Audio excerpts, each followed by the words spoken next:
معتمد جمال بيحذر من السيناريو الأسوأ. قلق في بيراميدز قبل لقاء القمة. الانضباط ينتظر السيد عبد الحفيظ. سر قرار معتمد جمال بالدفع بالأخطبوط في مباراة شباب بلوزداد. إمام عاشور يطلب المستحيل. والعديد من الأخبار، ولكن ابقوا معنا.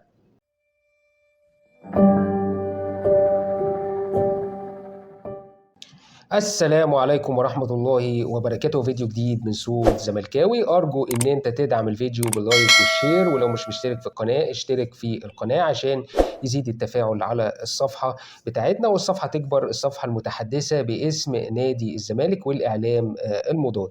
الخبر الأول لينا خبر حضور أو وصول بعثة نادي شباب بلوزداد القاهرة استعدادا للقاء الإياب أمام نادي الزمالك. وصلت بعثة نادي شباب بلوزداد في ساعة مبكرة من صباح اليوم الثلاث استعدادا لمواجهة طبعا نادي الزمالك يوم الجمعة القادم الساعة 6 مساء. وكان مسؤول طبعا العلاقات العامة داخل نادي الزمالك في استقبال بعثة شباب بلوزداد. بروتوكول كده بيبقى فريق التاني، الفريق اللي هو المستضيف بيستقبل الفريق دوت. والحقيقة ان فريق شباب بلوزداد داخل بقى سخن بقى الحاجات اللي هي بتاعت دول شباب افريقيا او دول فرق افريقيا شمال افريقيا. داخل بقى اعترض على كذا ملعب لنادي الزمالك، لا ده ما لعبش في ده، ما لعبش في ده، ما لعبش في ده. وفي النهايه طبعا جدير بالذكر نشكر استاذ ماجد سامي اللي وافق ان هم يدربوا في ملعب وادي دجله حتى يوم الاربعاء القادم. ويوم الخميس بقى هيتدربوا التدريبه اللي هي الاخيره بتاعتهم على استاد القاهره الدولي طبعا. وربع ساعه البروتوكول بتاع افريقيا ده اللي هو البروتوكول الصحفي بقى، انتوا حفظتوا الكلام ده. وبعد كده يعملوا التدريبه بتاعتهم عشان بيبقى فيه طبعا حاجات سريه في التدريبات والجمل التكتيكيه لنادي شباب بلوزداد. نتمنى التوفيق طبعا لنادي الزمالك. تعال اخدك بقى لتدريبه نادي الزمالك. تدريبه نادي الزمالك كان في اجتماع مع معتمد جمال كلمهم على السيناريو الأسوأ وخوف طبعا من المباراه. الخوف طبعا في الحالات اللي زي دي بيبقى خوف مفيد، ان هو مباراه زي دي لازم ما فيش بقى ان احنا ما نركنش للنتيجه، نعتبر النتيجه مش موجوده خالص، ولازم نحاول ان احنا بقدر الامكان نخش بقى متحمسين وأكن مباراه جديده خالص. بالاضافه ان هو طبعا اكد لهم ان هو بيثق في كل اللاعبين وقدرتهم على ان هم يفوزوا بالمباراه. حذر من الاستهتار وحذر ان مباراه من مباراه، وذكر لهم طبعا مباريات لنادي الزمالك زي في مباراه احنا كسبنا الرجاء هناك 2-0 وجينا اتغلبنا هنا 3-0. حذرهم من مباراه اوتوهو، انت هنا كان ممكن المباراه تروح منك وفجاه المباراه قلبت، كان النتيجه 2-0 فجاه اوتوهو حط جون واتطرد صبحي والدنيا اتقلبت وكان ممكن نخرج خالص خارج البطوله. تعادل 2-2 كان ممكن يخرج نادي الزمالك. معتمد جمال حذرهم من الكرات العرضيه والكرات الثابته، عدم ارتكاب اي فاولات امام منطقه الجزاء او قريبه من منطقه الجزاء زي ما حصل في المباراه اللي هناك. منح تعليمات فنيه وتكتيكيه لتنفيذها في المران على ضوء السلبيات اللي ظهرت في مباراه الذهاب. وخلال التدريب يا جماعه وقف التدريب عده مرات علشان اللعيبه تلتزم بالوقفه بتاعتها، الوقفه التكتيكيه خاصه في الضربات الثابته او في الرفع اثناء الباك الشمال بقى، الجناح الشمال او الجناح اليمين او الكور الخطيره من هنا او من هنا. التمركز بتاع اللعيبه داخل منطقه الجزاء، لان ظهرت في مباراه الذهاب اخطاء كتيره جدا في النقطتين دول، الضربات الثابته والاجنحه، سواء الاجنحه اليمين والاكثر كان من ناحيه الشمال. كلنا ثقة طبعا في فريق نادي الزمالك ان هو يقدر ان شاء الله هنا يعني مش يتعادل بس، ان هو يقدر يفوز باذن الله وبنتيجة مرضية. عايز اقول لك ان معتمد جمال في مباراة في تدريب امبارح، اللعيبة اللي هي لعبت اساسية في مباراة الذهاب، اللعيبة ديت ما خدتش التدريبات الجماعية ولكن خاضت تدريبات تأهيلية، كان من ضمنهم خوان بزيرة علشان الاجهاد وعلشان بقى يبتدي يرفع معاهم واحدة واحدة التدريبات. في الاول طبعا بيبقى فيه تدريبات كده بدنية وبعد كده الجزء التكتيكي، وكل ما نقرب من المباراة بيزيد بقى الجزء التكتيكي والجمل التكتيكيه اللي بيتم التدريب عليها. وخليك معايا وهبقى اكلمك على برضو اصابه خوان بزيرة خلال الفتره اللي فاتت. ولكن خلينا نفتح موضوع مهم جدا في خبرنا التالي، وهو اعلام رياضي دوله باكملها خلف النادي الاهلي. كلنا شايفين يا جماعه كل البرامج فاتحه صفحاتها وفاتحه على الصفحات السوشيال ميديا طبعا تبع الاستاذ جمال جبر اللي معروف، والاعلام بتاعنا فاتح برامجه على النادي الاهلي وماذا سوف يفعل النادي الاهلي وماذا فعل النادي الاهلي على مدار 24 ساعه. ما حدش يا جماعه اتكلم اتكلم على اخبار المنتخب، ما حدش اتكلم على النوادي اللي بتقع زي نادي الاسماعيلي، ما حدش اتكلم على مناقشه بقى قضايا الناشئين وقضايا لاعبي المستقبل. كل الاعلام يا جماعه بيتكلم على شيء واحد، النادي الاهلي وماذا يفعل النادي الاهلي واحقيه النادي الاهلي في ضربه الجزاء. مسلسل يعني بائس بيداري على الفشل الاداري في النادي الاهلي. دمار يا جماعه، محدش بيتكلم على دمار اوضه اللبس في النادي الاهلي، الرواتب الخرافيه اللي بياخدها لاعبين النادي الاهلي. محدش يتكلم عن مشاكل العاملين جوه النادي الاهلي واللي كانوا بيشتكوا ان هم ما بياخدوش حقهم. محدش يتكلم عن المدربين الاجانب داخل النادي الاهلي، كولر وكل المدربين اللي مشت. محدش يتكلم على المعارين الاجانب والمصريين اللي هم داخل النادي الاهلي، واللي هم النادي الاهلي بيشارك في فلوسهم وبيدفع نص او تلتين مرتبهم للانديه اللي هم بيلعبوا فيهم. محدش يتكلم على شكوى الاستاذ وليد الفيل واعضاء عموميه الاهلي، ومحدش سمح حاجه. الموضوع اترفع لوزير الشباب والرياضه، وحتى الان الموضوع دخل في اسبوع ما سمعناش اي برنامج بيتكلم عليه، ما سمعناش وزير الشباب والرياضه خد اي اجراء في حاجه زي كده. انت هتفتح الصفحات، الموضوع يا باشا حول على النيابه، ولكن وزير الشباب والرياضه حتى الان لا، ما فيش اي صوت. الموسم اللي فات يا جماعه كنا بنسمع النادي الاهلي داخل بيطلع كابتن شوبير يقول لك هنشوف الموسم ده التيكي تاكا، وقال لك احنا الفريق ده مش جايبينه عشان الدوري، كده كده الدوري هناخدوه في الموسم الاول او في الدور الاول، احنا جايبين الفريق ده عشان ناخد كاس العالم وناخد الانتر كونتيننتال. الفريق اللي هو فريق التيكي تاكا ده خسر يا جماعه قدام وي في كاس مصر، خرج ذهابا وايابا امام الترجي في دوري ابطال افريقيا. حتى الان هو ثالث الدوري، من بدايه الموسم لم يتصدر الدوري في ولا اسبوع. خساره السوبر الافريقي امام نادي الزمالك في كاس العاصمه، كان هو اخر فريق في المجموعه، متزيل المجموعه في القاع. والحقيقه السؤال اللي بيطرح نفسه، وامتى يا جماعه الاعلام عندنا هيكون محايد؟ وامتى هنبتدي نتكلم كلام تحترم عقولنا؟ لما يطلع كل واحد ويقول لك اصل هو النادي الاهلي ونادي الزمالك يدعي المظلوميه. من يدعي المظلوميه واحنا في الصياح من اول مباراه سيراميكا، على حين ان هو تم تعويضك في مباراه سموحه، وسموحه ضربه جزاء واضحه لسموحه كان ممكن تطلعك متعادل وتخسر نقطتين، ولكن انت برضو نفس الحكايه سبت موضوع سيراميكا، ماسك في موضوع الحكام الاجانب اللي هم بتوع السنه اللي فاتت، وان اتحاد الكره لم يخاطب عشان يجيب حكام اجانب، واتحاد الكره كان مخاطبهم وقال لهم يا جماعه ضيق الوقت مش هنقدر ان احنا نخاطب، لان التوقيت اقل من 15 يوم، والمفروض ان انت تطالبني اكتر من 15 يوم. طيب ما موقف، وده خبرنا التالي، نادي الزمالك من كل اللي بيحصل ده؟ وانا قبل كده اتكلمت وحذرت يا جماعه خلي بالكم عشان اللي بيحصل ده وبيحاكى ده مش في مصلحه نادي الزمالك. نادي الزمالك يا جماعه مش عايز يخش المعركه، وبيقول لك المعركه اللي دايره دي انا ماليش دعوه بيها، وهما الاثنين اتحاد الكوره والنادي الاهلي انا مش طرف، وشايفين مش من الذكاء الدخول مش في معركه مش بتاعتهم. طيب ولو تم تعيين مثلا حكم زي امين عمر، طب ما انت هتضر كفريق. واحنا امبارح في الفيديو بتاعي لو انت بتسمع فيديوهاتي هتلاقيني ان انا قلت لك اني مرشح بقوه امين عمر. طيب لو في حاله زي دي هيحصل ايه؟ او موقف اداره نادي الزمالك كلموا اتحاد الكوره انتوا هتعينوا امين عمر، قال لك احنا هنعيد نظر في موقف امين عمر. كمان اتكلموا معاهم فيما يحدث من النادي الاهلي والمواقف اللي بتحصل للنادي الاهلي. اتحاد الكوره يا جماعه قال لهم اني الطلب بالاسم وده وصل لاداره مجلس اداره نادي الزمالك، اني دخل السيد عبد الحفيظ وطلب من اوسكار رويز ان ليه امين عمر ما يحكمش مباراه نادي الزمالك وترشيحه لمباراه الزمالك وبيراميدز. واتحاد الكره الموضوع وصل لهم وقالوا لهم احنا هنعيد نظر في موضوع امين عمر ده في مباراه الزمالك وبيراميدز. ولكن نادي الزمالك لغايه امبارح كان يقدر ان هو يجيب حكام اجانب في مباراه سيراميكا، يعني في مباراه بيراميدز، لان فاضل اقل. امبارح كان يبقى 15 يوم بالظبط اخر طلب، ولكن نادي الزمالك مش هيجيب حكام اجانب لان حكام اجانب 75 يا جماعه الف دولار، والزمالك في عرض دولار، فنادي الزمالك مش هياخد الخطوه ديت ايا كان حتى لو في وقت.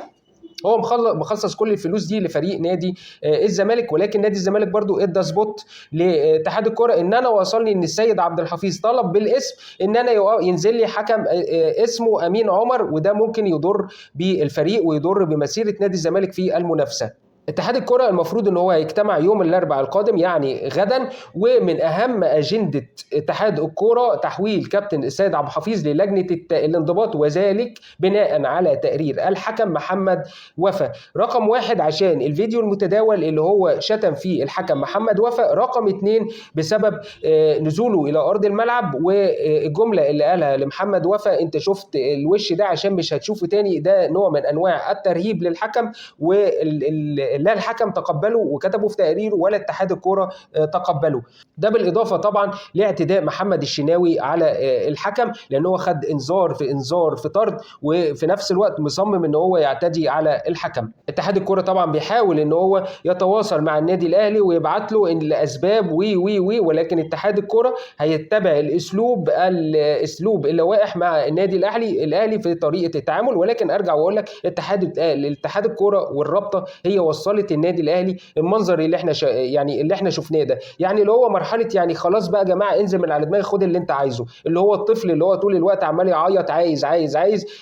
اتحاد الكوره والرابطه هم اللي وصلوا للمنظر اللي احنا شايفينه ده طول الوقت، نواح وجرايد عمال صفحات عماله تكتب واعلام عمال يتكلم. هو ده اللي احنا وصلنا له للاسف، لان اتحاد الكوره ما اداش النادي الاهلي حقه وهو ما يستحقش كل اللي هو خده من السنه اللي فاتت. المفروض السنه اللي فاتت يطلع 0 بطولات والسنه دي يطلع 0 بطولات. كلمت كان على استاذ عادل القيعي واللي طالع بيتكلم وبيقول لك ان انت متوصي عليك، وفيديو مسرب كده اي وبيجيب الحكم بيقول له انت متوصي عليك لتريزيجيه. وبالعقل كده يا جماعه وبالمنطق، انت لاعب بادئ معاك في بدايه الماتش ولسه بعد السلام الوطني وبتعملوا القرعه، يجي يقول له مثلا انت متوصي عليك. طب دي المقصود بيها ايه؟ حتى لو اتقالت، يعني فرضا لو الكلام ده كذب وهي اتقالت، فدي يعني في اول الماتش هيروح يأذيه مثلا، عايز يأذيه هيروح يقول له انت متوصي عليك، دي رقم واحد. رقم اتنين، هو اذاه في الماتش عمل له ايه؟ ايه اللي عمله الحكم لتريزيجيه؟ قال له ابعد، يعني دفعه كده قال له ابعد خليك بعيد، هي دي الدفعه يعني اللي هو اذاه فيها. طب هل اداله انذار؟ هل اداله طرد؟ لا مفيش الكلام ده. ولكن يا جماعه اللي بيحاولوا ان هم يروجوا لاي كلام واي خلاص واي حاجه الموضوع في اي حاجه في الموضوع، تمام؟ اللي هو العيل بقى اللي انت تقابله في الشارع يقول لك هي كده، انا مش عارف ايه، هي كده. اسلوب يا جماعه قميء كده واسلوب غريب جدا في اداره الامور. الحقيقه الموضوع غريب جدا. نرجع بقى لاخبارنا، اخبار نادي الزمالك وعوده بقى عواد، وهو الاقرب الى حراسه مرمى نادي الزمالك امام شباب بلوزداد. الحقيقه ان الكل انا عارف انه هيبقى مبسوط جدا بالخبر ده، ولكن عوده عواد مهمه جدا خلال المباريات القادمه عشان ياخد بقى الحساسيه بتاعه المباريات وفي استاد القاهره، وعنده خبرات كبيره جدا. دي النقطه اللي هي ارتكن ليها معتمد جمال، بالاضافه ان هو في العرضيات افضل من المهدي سليمان. المهدي سليمان ممكن يكون عنده مشكله شويه في العرضيات وشفناها في الجون اللي دخل فيه، عشان كده عواد هيكون موجود خلال الفتره القادمه. نتمنى التوفيق لعواد. اليومين اللي فاتوا دول طلعت موضوع مكافآت نادي الزمالك، والناس بقى قالت لك خد $300 وخد $200، وطلعت مواقع واتكلموا على الموضوع ده. يا جماعه موضوع الكونفدراليه ده قلنا هيضاعفوا المكافآت، لكن هياخدوها امتى؟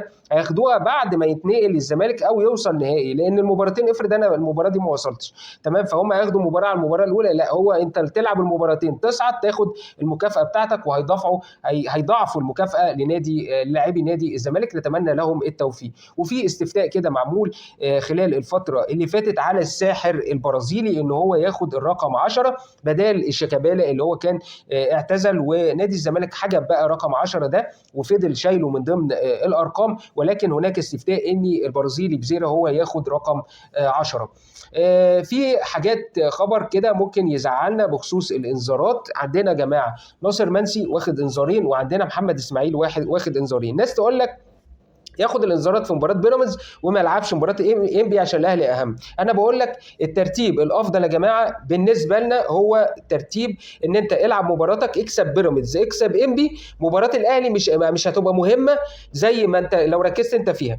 انا ما يهمنيش دلوقتي ان موقف المباراه ان هي ديربي او مش ديربي، انا يهمني دلوقتي كل اللي انا عايزه ان انا اكسب مباراتين، اتعادل مباراه، انا كده حسمت الدوري بنسبه 99%. كسبت الثلاثه خدت الدوري.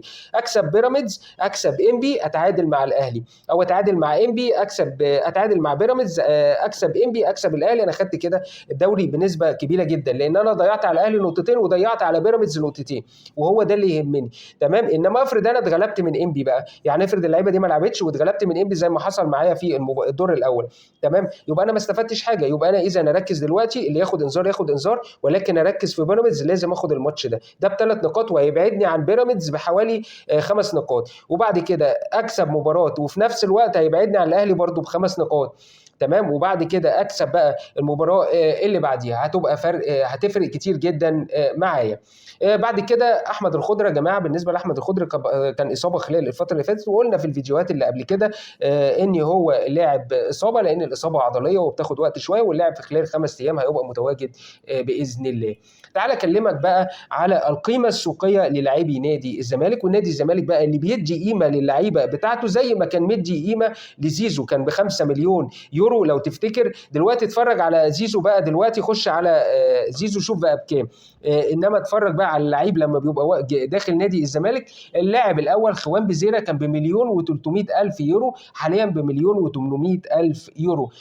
حسام عبد المجيد كان بمليون و200 الف يورو مدافع، بقى بمليون و800 الف يورو. نادي الزمالك زاد اللاعب 600 الف يورو، 600 الف يورو في قيمته السوقيه. نادي الزمالك يا جماعه هو اللي بيضيف للعيبه قيمتها، وهو اللي بيطور من اللاعب، وهو اللي بيديله دفعه كبيره جدا. وعايز اقول لك ان هم كانوا في بدايه الموسم بيفكروا ان اخوان بيزيرا ده يجي يلعب موسم كده وياخد بعضه يتباع في اي دوله خليجيه، ولكن حاليا في تفكير ان هم يحاولوا ان هم يمدوا التعاقد بتاعه. هو 4 سنين فات منهم، هو يعتبر سنه، بعد الشهر الجاي يبقى فات سنه، يبقى فاضل 3 سنين. بيحاولوا ان هم عايزين يمدوا مع اللاعب مره اخرى عشان اللاعب يفضل موجود داخل نادي الزمالك اطول فتره ممكنه، واقدر ان انا استفاد بقى من اللاعب. لاعب محترم جدا، لاعب موجود في ملاعب الناشئين، لاعب علاقاته كويسه جدا باللعيبه، لعيب خلال اللعيبه كلها بتحب اخوان بيزيرا، لعيب ممتاز ولاجب ان انا استفاد منه. تعالى بقى مركز الباك الشمال. وفي طبعا خلال الفتره اللي فاتت كان المفروض عمر جابر، محمد ابراهيم طبعا هو ريحه، وكان انا شايف ان هو كان المفروض ان هو يلعب، ولكن المباراه الجايه احتمال كبير ان هو يبدا بمحمد ابراهيم في الباك الشمال، وهيفرق كتير جدا. محمد ابراهيم لاعب صغير، والمفروض بقى ان انا بقى ابتدي اديله اكتر من عمر جابر. عمر جابر برضو غير الاول. بالنسبه للاصابات يا جماعه، شيكوبانزا تمثل للشفاء، واللاعب طبعا شارك في المران، ولكن ليس المران شارك في المران الجماعي، كل المران شارك فيه، واللاعب جاهز جدا لمباراه شباب بلوزداد. بالنسبه لاخوان بيزيرا زي ما احنا قلنا، اللاعب شارك في المران التاهيلي وليس الجماعي، وان شاء الله هيجرى عليه فحوصات باذن الله اليوم، واللاعب بعد كده يخش بقى في التدريبات الجماعيه باذن الله. رد بقى نادي الزمالك على احمد بلال. احمد بلال كان موجود مع سهام صالح في برنامج، وبتساله على ناصر منسي، فبتقول له ده اسطوره. قال لها اسطوره ايه وايه جاب القلعه جنب البحر والكلام ده. وبيتكلموا عن نادي الزمالك، لا نادي الزمالك مش هياخد بطولات، واللعيبه اللي في النادي الاهلي هي اللي هتقدر ان هي تحسم الدوري، وهي اللي هتاخد بطولات. كلها يا جماعه يعني تصريحات ترند وتصريحات كده بيستفز فيها لاعبي الزمالك. ولكن كان رد الزمالك على هذا الموقف بالصمت، وان فيديو زي ده بيتم بقى ترويجه ما بين اللاعبين عشان يديهم حماسه خلال اللي قبل كده. ولو نفتكر يا جماعه تصريحات احمد بلال قبل السوبر الافريقي، لما جه قال لك ان الاهلي هيفوزوا بسكور قبل المباراه، والفيديو ده تم بثه ما بين اللاعبين، وكان حافز كبير جدا للاعيبه، وقدرنا ناخد السوبر الافريقي لو تفتكروا يوميها. وكله قال لك بسبب الفيديو بتاع احمد بلال.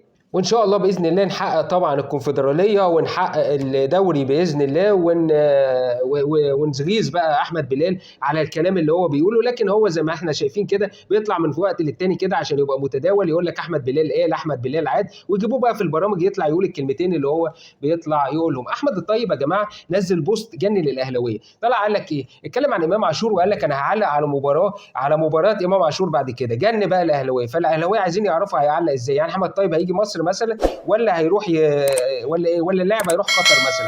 والحقيقه ان في عرض كبير جدا لامام عاشور، والنادي الاهلي بقى بيحاول ان هو يحاول يظبط اموره بقى مع ادم وطني وكيل اللاعب، علشان امام عاشور ما ياخدش امام عاشور، وفي نفس الوقت لان هم عايزين محمد عبد المنعم، وهو وكيل محمد عبد المنعم. وطبعا الدنيا بايظه عليهم عندهم في خط الدفاع، وبيحاولوا، وندم شديد جدا بعد ما مشي محمد عبد المنعم، لان هم جابوا اكتر من 4-5 لعيبه في خط الظهر، وصرفوا مبالغ كبيره جدا، وفي نفس الوقت ما عوضوش اللاعب. على حين ان امام عاشور طبعا بيطلب المستحيل. بقى امام عاشور قال لهم كده حرفيا انا عايز اكون اعلى لاعب في النادي الاهلي. يعني كام يا عم امام؟ قال لهم عايز 150 مليون في الموسم. فلوس يا جماعه، فلوس. تمام، قال لهم عايز 150 مليون في الموسم اكمل مع النادي الاهلي. طبعا النادي الاهلي طبعا هيتجن منه، وبيحاولوا بقدر الامكان ان هم يحاولوا ان هم يرضوه. قلق في بيراميدز. خبرنا التالي بعد طرد طبعا حامد حمدان في مباراه بيراميدز، في قلق كبير جدا بعد خساره هذا اللاعب. والحقيقه انا مش شايف ان عندهم اي مشكله، ده كفايه يا جماعه مهند لاشين، ده مهند لاشين ده لوحده يعني ده لوحده نص الملعب لوحده. فنادي الزمالك اللي يخاف، مش نادي بيراميدز اللي يخاف. ولكن احنا عندنا طبعا عشان جماهيرنا، فاحنا بنبقوا وحوش طبعا، وحوش في الملعب. انيس بوجلبان المدرب القادم للنادي الاهلي تواجد، وفي مفاوضات من داخل النادي الاهلي مع انيس بوجلبان يبقى متواجد ويمسك الفريق خلال الفتره القادمه. طبعا الامور الماديه سيئه جدا جوه النادي الاهلي، فالنادي الاهلي بيحاول يعمل بالانس كده، يجيب بقى حد مثلا، لان عمال مدربين، واللي يمشي ياخد شروط جزائيه، اللي يمشي ياخد شروط جزائيه، زي ما بيقولوا كده يعني ايه، خد من التل يختل. نتمنى ليهم الاسوأ في كل قرار ياخدوه باذن الله، ونتمنى النادي الزمالك التوفيق. وبهذا الخبر ينتهي الفيديو، ولم تنتهي اخبارنا، وعلى وعد باللقاء. لو الفيديو عجبك اعمل اللايك واعمل الشير وتابع القناه. دمتم سالمين.